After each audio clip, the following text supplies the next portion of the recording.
കഴിഞ്ഞ ഒരു നമ്മുടെ ഒരു സുഹൃത്തിൻ്റെ വീട്ടിൽ സന്ദർശിച്ചപ്പോൾ അവിടെയുള്ള പ്രൊഫഷണൽ രംഗത്ത് പ്രവർത്തിക്കുന്ന വർക്ക് ചെയ്യുന്നവരാണ് അവിടെയുള്ള 2 പേരും. അവർ ഭയങ്കര നിരാശരായിരുന്നു.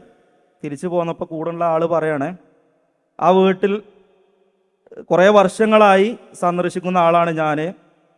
നേരത്തെയൊക്കെ ചെല്ലുമ്പോൾ മക്കളെ പറ്റി വളരെ നല്ല വർത്തമാനങ്ങളാണ് പറയാനുണ്ടായിരുന്നത്. അവരുടെ പഠനകാര്യങ്ങളും അവരെല്ലാവരും പഠിക്കണ രംഗം, ഓരോ ഫീൽഡും അവർ വാതോരാതെ സംസാരിച്ചിരുന്നു. അവരെ ജോലി, വിദേശ രാജ്യങ്ങൾ, അവർ വർക്ക് ചെയ്യണ കാര്യങ്ങളൊക്കെ സംസാരിക്കാറുണ്ടായിരുന്നു. പക്ഷെ ഇപ്പോൾ അവർ ആ ഉപ്പയും ഉമ്മയും ഭയങ്കര നിരാശരാണ്. കാരണം ഭൗതിക പഠനത്തിൻ്റെ കാര്യത്തിൽ ശ്രദ്ധിച്ചപ്പോൾ ധാർമ്മികത അവരെ പഠിപ്പിക്കാൻ അവർ മറന്നുപോയി. അതുകൊണ്ട് തന്നെ നല്ല ജോലിയും നല്ല ശമ്പളമൊക്കെ ഉള്ള വിദേശ രാജ്യങ്ങളിൽ വർക്ക് ചെയ്യുന്ന അവർ പറഞ്ഞെടുത്തോളം അവർ സംസാരിച്ചത് ഏകദേശം 5 വർഷത്തോളമായി ആ മക്കൾ നാട്ടിൽ വന്നിട്ട് എന്നുള്ളതാണ്.